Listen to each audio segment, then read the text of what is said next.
کہا کہ مجھے یعلا بن مسلم اور عمرو بن دینار نے خبر دی سعید بن جبیر سے، دونوں میں سے ایک اپنے ساتھی اور دیگر راوی کے مقابلے میں بعض الفاظ زیادہ کہتا ہے۔ اور ان کے علاوہ ایک اور صاحب نے بھی سعید بن جبیر سے سن کر بیان کیا کہ انہوں نے کہا کہ ہم ابن عباس رضی اللہ عنہ کی خدمت میں ان کے گھر حاضر تھے۔ انہوں نے فرمایا کہ دین کی باتیں مجھ سے کچھ پوچھو۔ میں نے عرض کیا، اے ابو عباس، اللہ آپ پر مجھے قربان کرے، کوفہ میں ایک وائز شخص نوف نامی ہے، اور وہ کہتا ہے کہ موسیٰ علیہ السلام خضر علیہ السلام سے ملنے والے وہ نہیں تھے جو بنی اسرائیل کے پیغمبر موسیٰ علیہ السلام ہوئے ہیں۔ ابن جریج نے بیان کیا کہ عمرو بن دینار نے تو روایت اس طرح بیان کی کہ ابن عباس رضی اللہ عنہ نے کہا، دشمن خدا جھوٹی بات کہتا ہے، اور یعلا بن مسلم نے اپنی روایت میں اس طرح مجھ سے بیان کیا کہ ابن عباس رضی اللہ عنہ نے کہا کہ مجھ سے ابی بن کعب رضی اللہ عنہ نے بیان کیا، کہا کہ رسول اللہ صلی اللہ علیہ وسلم نے فرمایا، موسیٰ اللہ کے رسول تھے۔ ایک دن آپ نے لوگوں بنی اسرائیل کو ایسا واعظ فرمایا کہ لوگوں کی آنکھوں سے آنسو نکل پڑے اور دل پسیج گئے، تو آپ واپس جانے کے لیے مڑے۔ اس وقت ایک شخص نے ان سے پوچھا، اے اللہ کے رسول، کیا دنیا میں آپ سے بڑا کوئی عالم ہے؟ انہوں نے کہا کہ نہیں۔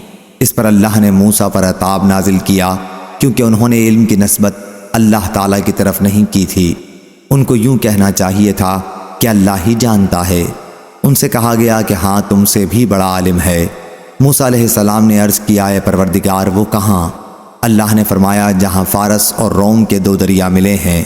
موسیٰ علیہ السلام نے عرض کیا، اے پروردگار، میرے لیے ان کی نشانی ایسی بتلا دے کہ میں ان تک پہنچ جاؤں۔ اب عمرو بن دینار نے مجھ سے اپنی روایت اس طرح بیان کی کہ اللہ تعالیٰ نے فرمایا، جہاں تم سے مچھلی تمہاری زنبیل سے چل دے وہیں وہ ملیں گے۔ اور یعلا نے حدیث اس طرح بیان کی کہ ایک مردہ مچھلی ساتھ لے لو، جہاں اس مچھلی میں جان پڑ جائے وہ وہیں ملیں گے۔ موسیٰ علیہ السلام نے مچھلی ساتھ لے لی اور اسے ایک زنبیل میں رکھ لیا۔ آپ نے اپنے ساتھی یوشع سے فرمایا کہ میں بس تمہیں اتنی تکلیف دیتا ہوں کہ جب یہ مچھلی زنبیل سے نکل کر چل دے تو مجھے بتانا۔ انہوں نے عرض کیا کہ یہ کون سی بڑی تکلیف ہے؟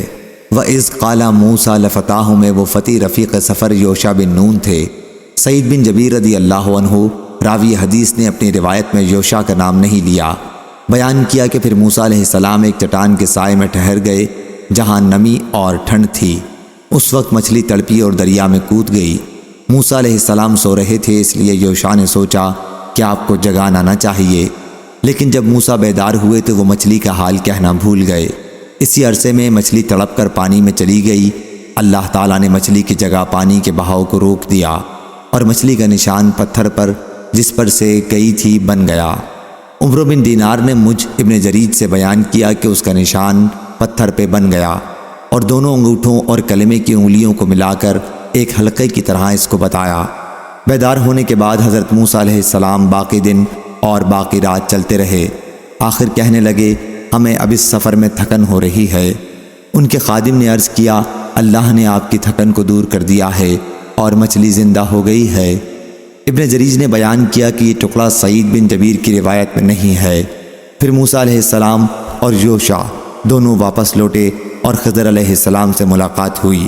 ابن جریج نے کہا، مجھ سے عثمان بن ابی سلیمان نے بیان کیا کہ خضر علیہ السلام دریا کے بیچ میں ایک چھوٹے سے سبز زین پوش پر تشریف رکھتے تھے، اور سعید بن جبیر نے یوں بیان کیا کہ وہ اپنے کپڑے سے تمام جسم لپیٹے ہوئے تھے۔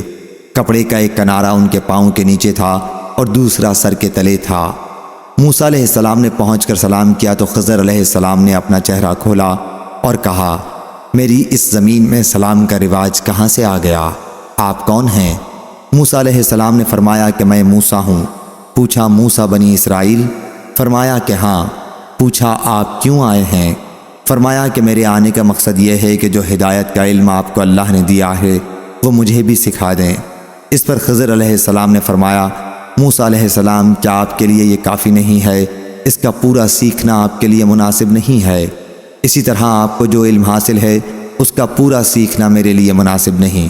اس عرصے میں ایک چڑیا نے اپنی چونچ سے دریا کا پانی لیا تو خضر علیہ السلام نے فرمایا، خدا کی قسم، میرا اور آپ کا علم اللہ کے علم کے مقابلے میں اس سے زیادہ نہیں ہے جتنا اس چڑیا نے دریا کا پانی اپنی چونچ میں لیا ہے۔ کشتی پر چڑھنے کے وقت انہوں نے چھوٹی چھوٹی کشتیاں دیکھیں جو ایک کنارے والوں کو دوسرے کنارے پر لے جا کر چھوڑ آتی تھیں۔ کشتی والوں نے خضر علیہ السلام کو پہچان لیا اور کہا کہ یہ اللہ کے صالح بندے ہیں، ہم ان سے کرایہ نہیں لیں گے۔ لیکن خضر علیہ السلام نے کشتی میں شگاف کر دیے اور اس میں تختوں کی جگہ کیلیں گاڑ دیں۔ موسیٰ نے کہا آپ نے اس لیے اسے پھاڑ ڈالا کہ اس کے مسافروں کو ڈبو دیں، بلا شبہ آپ نے ایک بڑا ناگوار کام کیا ہے۔ مجاہد نے آیت میں امرا کا ترجمہ منکرہ کیا ہے۔ خضر علیہ السلام نے فرمایا میں نے پہلے ہی نہ کہا تھا کہ آپ میرے ساتھ صبر نہیں کر سکتے۔ موسیٰ علیہ السلام کا پہلا سوال تو بھولنے کی وجہ سے تھا، لیکن دوسرا بطور شرط تھا اور تیسرا قصداً انہوں نے کیا تھا۔ موسیٰ علیہ السلام نے اس پہلے سوال پر کہا کہ جو میں بھول گیا اس پر مجھ سے مواخذہ نہ کیجیے اور میرے معاملے میں تنگی نہ کیجیے۔ پھر انہیں ایک بچہ ملا تو خضر علیہ السلام نے اسے قتل کر دیا۔ یعلا نے بیان کیا کہ سعید بن جبیر رضی اللہ عنہ نے کہا کہ خضر علیہ السلام کو چند بچے ملے جو کھیل رہے تھے۔ آپ نے ان میں سے ایک بچے کو پکڑا جو کافر اور چالاک تھا اور اسے لٹا کر چھری سے ذبح کر دیا۔ حضرت موسیٰ علیہ السلام نے فرمایا آپ نے بلا کسی خون کے ایک بے گناہ جان کو جس نے کہ برا کام نہیں کیا تھا قتل کر ڈالا۔ ابن عباس علیہ السلام آیت میں زاکیہ کی جگہ زکیہ پڑھا کرتے تھے بمعنی مسلمہ، جیسے غلامہ زکیہ میں ہے۔ پھر وہ دونوں بزرگ آگے بڑھے تو ایک دیوار پر نظر پڑی جو بس گرنے ہی والی تھی۔ خضر علیہ السلام نے اسے ٹھیک کر دیا۔ سعید بن جبیر نے اپنے ہاتھ سے اشارہ کر کے بتایا کہ اس طرح۔